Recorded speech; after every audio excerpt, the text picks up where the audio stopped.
Welcome back to FAIR's Come Follow Me, Faithful Answers to New Testament Questions. I am Jennifer Roach. Today, we're going to look at a really popular question that you probably get from your evangelical friends or family. Why don't you believe in the Trinity? It's a classic. It's a great question. As you know, we're following the Come Follow Me readings in the New Testament this year, and this week's reading brings up the question in Mark 1:11. The reason why is that we have Jesus being baptized. The voice of God calls down from heaven. The Spirit appears as a dove. So it's understandable that our friends get a little confused about what is going on with us in the Trinity. So here's the reading. It's in Mark 1. We'll do verses 10 and 11. And straight away, coming up out of the water, he saw the heavens opened and the Spirit like a dove descending upon him. And there came a voice from heaven saying, "Thou art my beloved Son, in whom I am well pleased." Our evangelical friends hear that and say, that's the Trinity right there. Why can't you believe in that? So, like we always do, we're going to try to understand the actual question that they're asking, understand why they're asking it, provide do you see my cat? I have cats. They star in this series as well. So you get a bonus of watching cats in the background. Why do they ask the questions that they're asking? What are the answers to them? And what's the unique gift or the unique perspective that the Latter-day Saints bring to the question? So first, why is the Trinity such a big deal to them? Why can they just not let this go? The word Trinity is not found in the Bible. Its Greek or Hebrew equivalents are also not found in the Bible. Most Latter-day Saints seem to have some knowledge that the ideas about the Trinity came from church councils that formed the creeds. It's a pretty good basic understanding of the history. Instead of looking at how the history of the Trinity developed, there's a lot of resources on that. Tons of stuff that's already been done and is really good. I don't want to do that. I want to look at what's the modern understanding of the Trinity by today's evangelicals, and it's different than it was even 20 or 30 years ago. You'll see that as we go along. At the heart of this question for them is a concern about getting the Bible right. They want to get the concept of God right. And if they can't get the Bible right and they can't get God right, that's really, really dangerous territory for them to feel like they're in. It's a commendable thing. They want to understand the nature of God. What's not to love about that? Certainly, we have some disagreements on how this goes on. But the desire and the values in that question, I think all of us deeply respect. And in that sense, they want the same things that we want. So it's a really important question. And evangelicals will often think of it in terms of the nature of God being so foundational that if you get it wrong, you can't get anything else right.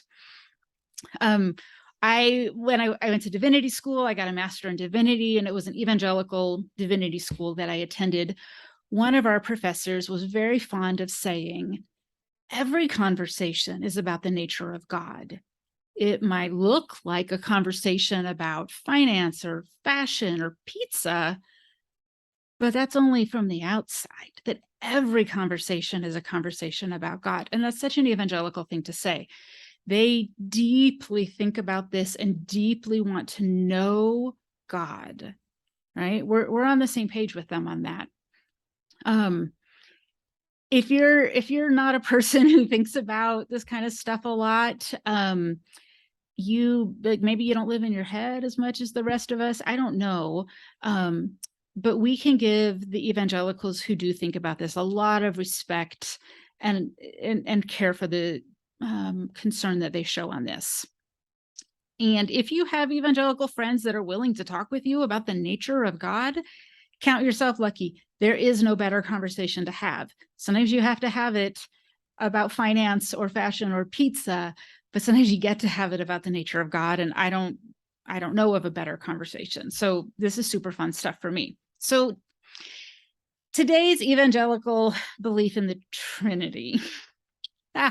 So ironically, Evangelicals don't understand this issue any better than Latter-day Saints do.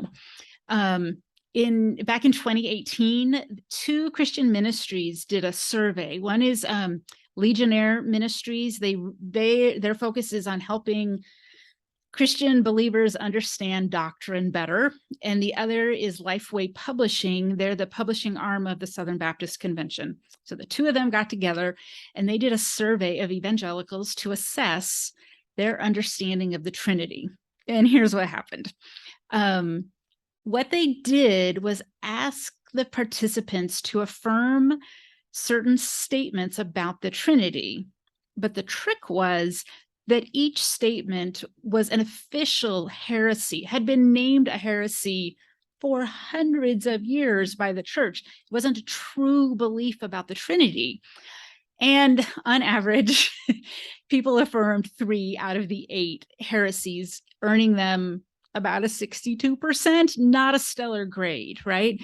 So there are some ways in which they don't understand it any better than we do. And part of that is because it's muddled and it's not a super understandable thing. We would say because it's not a real thing. They would say that a little bit different. And to be completely fair, in the past, if we're talking 20 to 30 years ago and back, evangelicals really, really were fond of using the popular analogies to describe the Trinity. I'm sure you have heard them. Things like the Trinity is like water, steam, and ice. All 3 are made of the same molecules. Or another favorite is it's like an actor who puts on 3 different masks. And evangelicals have actually done a pretty good job of themselves mostly debunking those. They have gotten away from the usage of those analogies.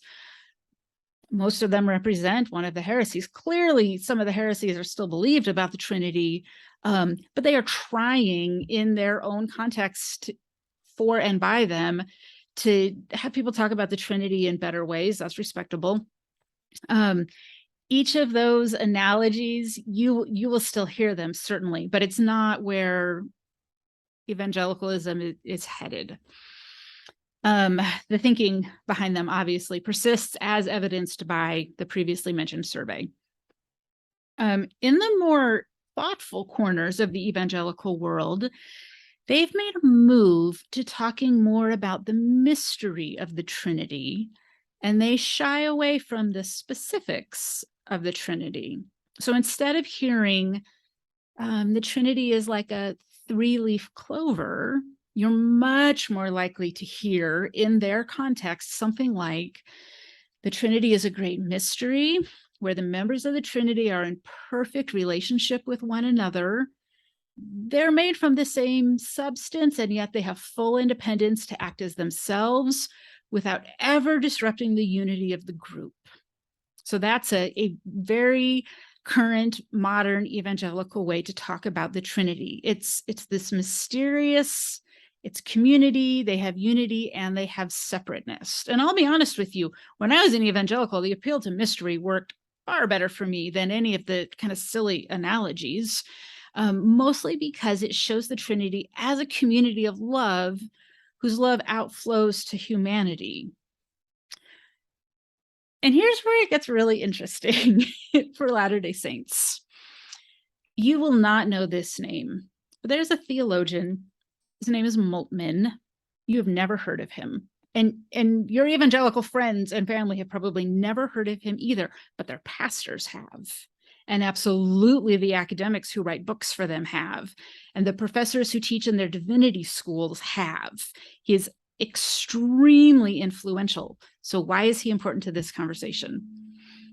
Well, Moltmann was born 1926 in Hamburg, Germany. As of this recording, he's actually still alive. He's 96 years old. I had to look him up. I was delighted to see he's still alive.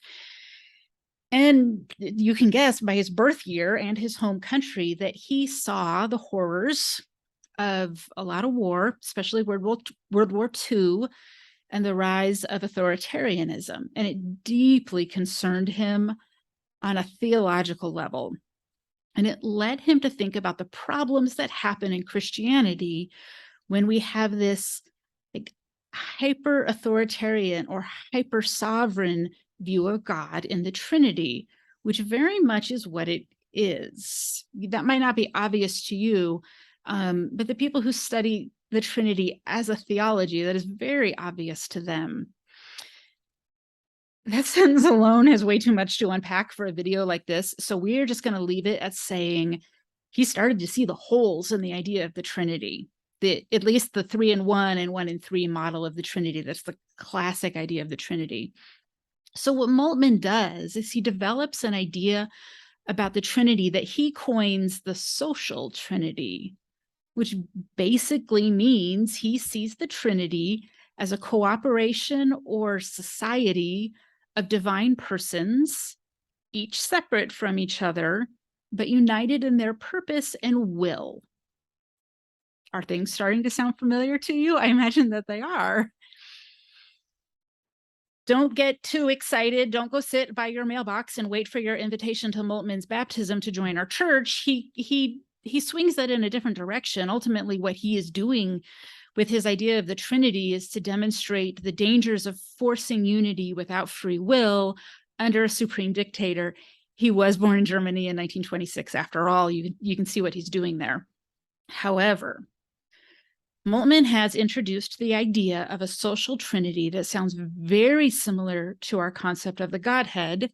And while your evangelical friends don't know his name and maybe have never heard the concept, the social trinity, their pastors absolutely have, and likely teach a tiny bit of it to them. Now, these ideas are not identical. Social Trinity and what we call the Godhead are not identical ideas. And if we had more time, I would show you the layers of difference. For right now, it's interesting to note that the conversation around the Trinity is changing for evangelicals. No longer will you only hear, well, the Trinity is like an egg. It's got a yolk and a white and a shell. That's what they were saying 30 years ago. They no longer are saying that. The influence of Moltmann has filtered into many corners of the evangelical world where they're having better conversations about the Trinity because of him.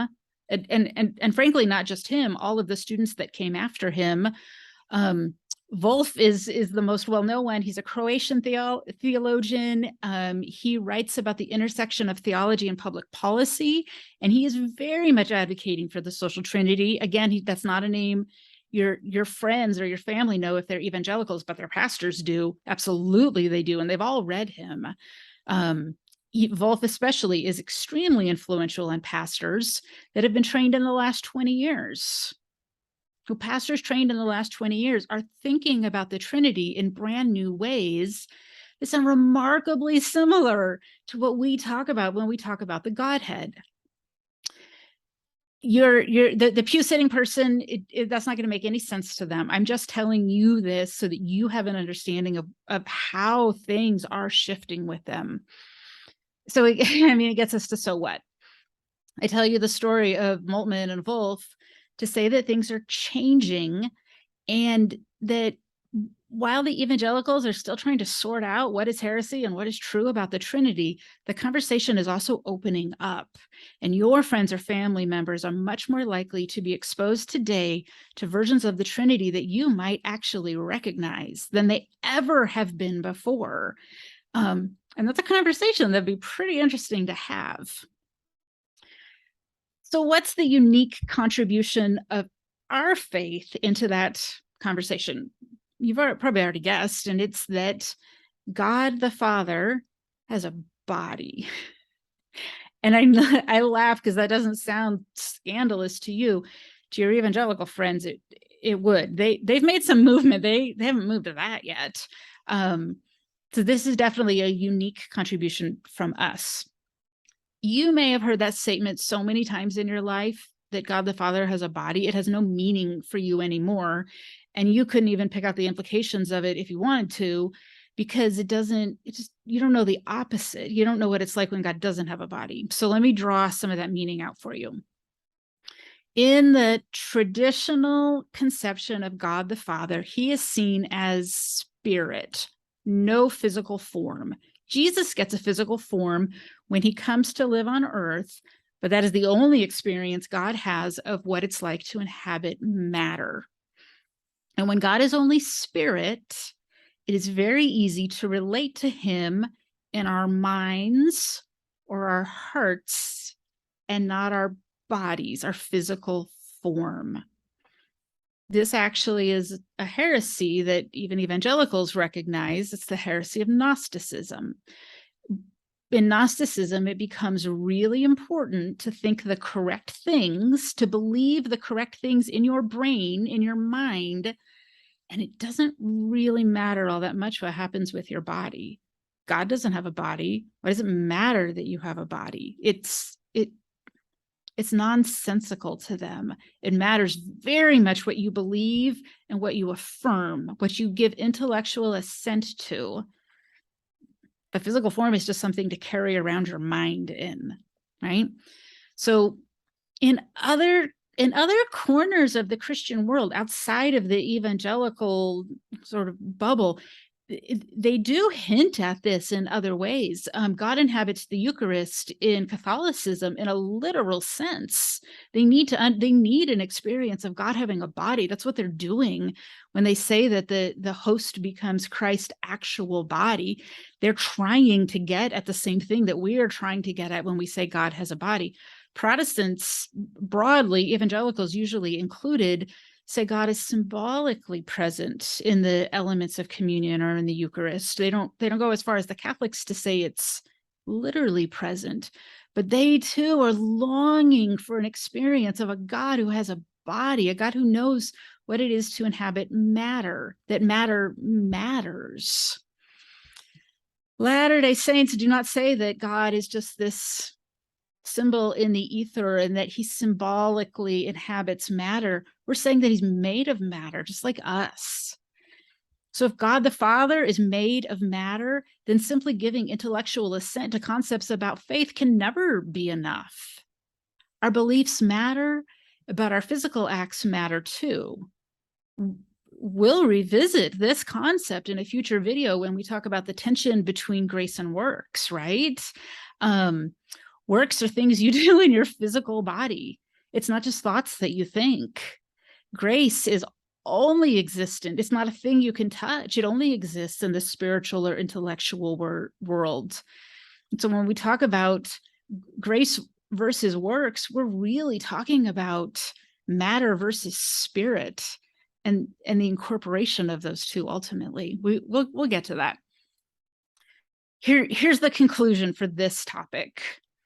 Historically, the conversation between Latter-day Saints and evangelicals has been rough when it comes to the nature of God, and especially God the Father, God the Son, God the Holy Ghost. But never before in history has there been such a good foundation laid in the evangelical world to have a conversation with them about the concept of the Godhead, why it's important that we think of it that way, why it's important that God has a body. You might actually be really surprised to find yourself on a similar page as an evangelical friend on this topic, not the identical page, but a very similar one, as their beliefs are starting to shift much more towards this social Trinity idea, very similar to our Godhead idea. If you had conversations with evangelicals 30 years ago, all you were getting were the dumb analogies, and that's a conversation that goes nowhere. So maybe don't be so afraid of it now. Poke around a little bit, see if the particular evangelical who is your friend or family has any of this newer kind of thinking that's really been introduced to them in the last 20 or 30 years. Thank you for joining us. Fairs, come follow me, Faithful Answers to New Testament Questions. Next week, we will tackle another question. If you have a particular question that an evangelical has posed to you, or one that you have thought about and thought, I don't know, can't understand what the Latter-day Saint answer to this is, or help me understand where they're coming from, hit me up. You can send me a message through the FAIR website. You can also get me at Jennifer@fairlatterdaysaints.org. Would love to hear from you, and I'll see you next time.